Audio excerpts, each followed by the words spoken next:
الحمد لله رب العالمين والصلاة والسلام على سيد المرسلين أشهد أن لا إله إلا الله وحده لا شريك له أشهد أن محمدا عبده ورسوله اللهم صل على محمد وعلى آل محمد كما صليت على إبراهيم وعلى آل إبراهيم وبارك على محمد وعلى آل محمد كما باركت على إبراهيم وعلى آل إبراهيم في العالمين إنك حميد مجيد ثم أما بعد. What we try to cover inshallah in خاطرة العشاء to speak as we said about the rules of the Quran, and inshallah we'll try also to cover some fiqh issues. And if anyone has a question in fiqh, we can inshallah you send it to the masjid email or brother Muhammad Abdullah. Inshallah we'll cover it with the brothers, so this way we don't have to study fiqh in a normal way, but we can just take Q&A يعني سؤال وجواب. Inshallah we'll try to adapt the fatwa to suit our conditions in Canada. The third topic that we need to cover also is some issues related to issues that concern mainly young people and Muslims in general. And one of them is, which inshallah I'll start with today, is al-nisawiyya, feminism. We have a discussion with the youth group a few days ago, and they mentioned that sometimes in Muslim societies where males at the core, they are the shuyukh, they are the ulama, they are the scholars who make the books and issue the fiqh, the fatwa, and sometimes because they are male, hum madhkur, they make fatwa or say opinion against women. So this is the problem that some women have. And of course this is a dangerous approach, that you claim that any of our ulama, Bukhari for example, or Imam Malik, and because he's a male, he will issue a fatwa because against women. And if we have a female sheikh, she will give a good fatwa to the woman. And أهم شيء في العلم التجرد. The most important thing in ilm or science or even in the deen, to be neutral. And whatever you do the study, you do the analysis, and whatever the end result is, you give it to people, and even if it's against yourself. And we have many examples that Allah subhanahu wa ta'ala in the Quran blamed Rasul for some ijtihad that Rasul did, and the Quran has different opinion. For example, عفى الله ولا تصلي على أحد منهم أبدا. Rasul Allah forbid him to pray, to make salat al-janaza, or to pray the funeral prayer to the munafiqeen, to the hypocrites. Rasul said, I will ask Allah subhanahu wa ta'ala forgiveness even 70 times. Okay? And the Quran came with the opposite of this. Okay? So this has nothing to do that Rasul is male or female. This is a hukm of Allah subhanahu wa ta'ala, being a prophet. And they ask question, why there is no woman, Nabiyya or Rasulah? There is no a prophet from the females. All these questions, as many people said, sometimes we don't object the conditions, but we object the command of Allah subhanahu wa ta'ala. Who made this choice that no female prophet? Allah subhanahu wa ta'ala. I don't know why, and I don't need to know why. All I need to know, I trust Allah subhanahu wa ta'ala. The main question, do we believe in Allah subhanahu wa ta'ala or not? So if we believe in Allah subhanahu wa ta'ala, and we believe Quran from Allah subhanahu wa ta'ala, and the authentic sunnah from Allah subhanahu wa ta'ala, in huwa illa wahyin yuha, all of it is a revelation from Allah subhanahu wa ta'ala, then Allah subhanahu wa ta'ala made this decision. That's it. I don't have the knowledge that Allah subhanahu wa ta'ala has to be able to judge the decisions of Allah subhanahu wa ta'ala. It's very simple. And also the second point, which is the explanation of the hadith or issue an issue. Even sometimes in the history, we have the knowledge was limited. For example, they believe that the earth is not sphere, it's flat. And you can read this in some tafsirs. They believe that the earth was the center of the universe and the sun rotates around.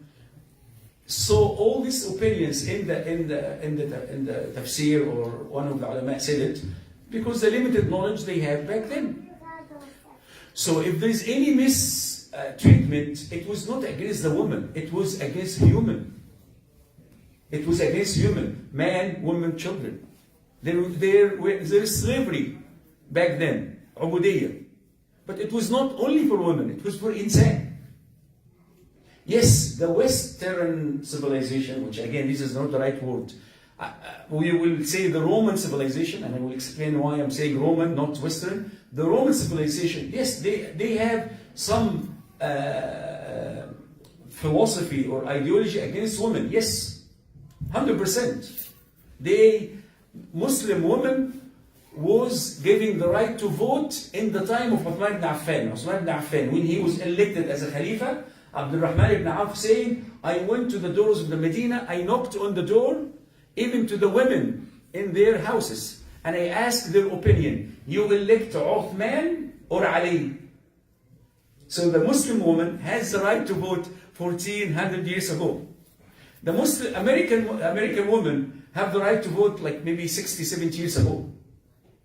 So if there's a problem in Europe or in the Roman civilization, has nothing to do with us. The woman has a right to inherit in Islam. The woman has a right to have a financial independence. Long time ago, this is in the Quran and in the Sunnah.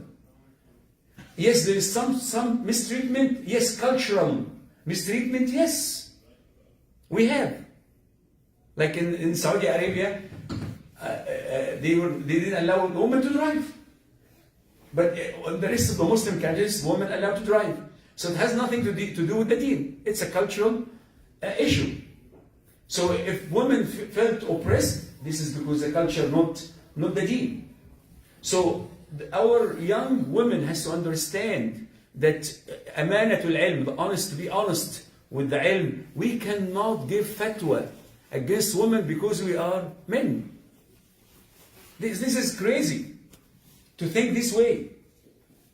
The hijab from Allah subhanahu wa ta'ala.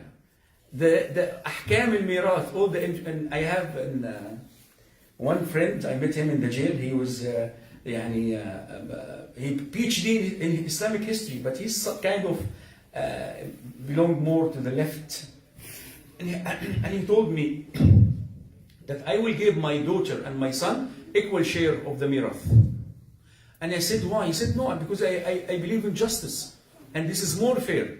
I said, but Allah subhanahu wa ta'ala said that and I said, no. I think this is just related to certain time in history and so on. So I asked him, it's not about male and female. Because if you have a father and a girl and daughter, who will take more? Your daughter will take more than your father. So it's not because she is a male and female. If you have a son and daughter, the son will take the double of the girl or the daughter, but he will have more responsibilities. But even we have different cases that the woman will inherit more than the man. If you have a daughter and a wife, mother and father, so the daughter will take more than her mother, more than her grandmother. So female to female is not the same. And actually she'll take more than the grandfather, so male to female to male is even more. So we have, and as if he listened to this for the first time. So people don't know simple facts, but this will change their mind. So we have to, inshallah, hopefully in future we'll continue to discuss with these issues, but make sure you discuss with your daughters. Check with your wife too, because some women, may Allah subhanahu wa ta'ala guide them, they think that there is a problem with us dealing with the deen. Why the woman cannot be the general governor, the Khalifa or whatever in Islam? Why the woman cannot be a judge in Islam? All these issues that goes against what they think against the woman. And I keep saying that al-mar'atu masna'u rijal. The woman is a factory to make men. You have more important role in Islam is to raise men. You are the maker of the men. All the great ulama and great shuyukh, they were raised by their mothers because their fathers were busy making living and you know, even ulama and so on. There is no problem for any woman to come if she study on the shuyukh and have the ability, the mental ability. It's not only to memorize. It's so easy to have the information on a CD, but we need people who has understanding and they have the patience to learn and so on. And we have many stories in our Islamic history. And the greatest story is Aisha radiallahu anha. Many of us, we learn from Al-Mu'minin Aisha radiallahu anha. So there is no problem for a woman to be a scholar. So all these questions, we have to be aware of them. We have to discuss with our children, make sure that the children and the young generation, especially females, they don't have this issue, because this will lead to other doubts in their mind about the deen of Allah subhanahu wa ta'ala, and you start to allow the shaitan to plant some doubts in their mind. So this is very important, to raise these issues from one to another. And if you have any issue like this, mention to Sheikh Abdul Aziz, to myself, and then we can discuss together. Maybe you have a certain halaqah, inshallah, hopefully after the 30% capacity opening, we'll be able to retrieve our weekly halaqah, inshallah. أقول قولي هذا وأستغفر الله ولكم فاستغفروه إنه غفور رحيم. جزاكم الله خير. السلام عليكم.